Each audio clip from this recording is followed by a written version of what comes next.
So I'm going to have this contour gesture drawing done on loop, so you can kind of get a sense for it. It goes really quick, and it is sped up. I did it on time lapse, but hopefully you'll be able to see the process.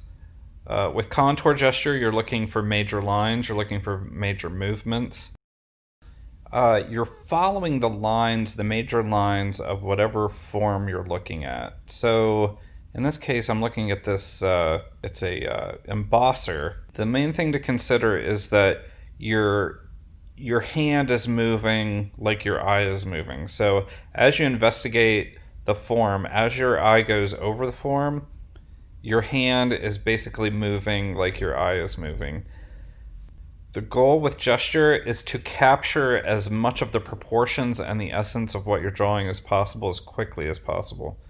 So you're not going to get hung up on if something is right. You're just going to keep investigating, keeping that hand moving, and letting your hand follow what your eye is doing. Progressive layers and steps over top of it, you can correct. So in the example of the handle, I had to readjust. I had the handle drawn a little bit low. You're not worried about erasing and going in. You're just making corrections and adjustments in real time. As I hone in a little bit more, I might make a line a little bit heavier and thicker as I go.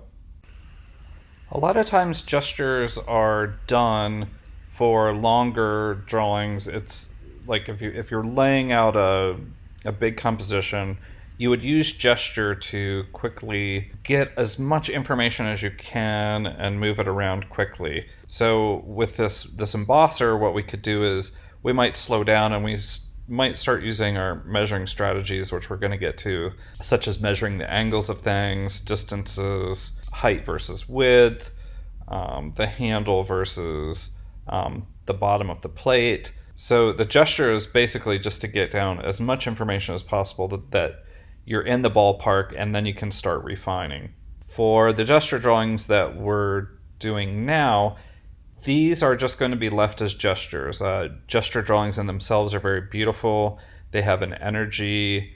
The essence of the form is there. There's a spontaneity that's involved. You can look at a gesture drawing and you can see if somebody is actually looking at something.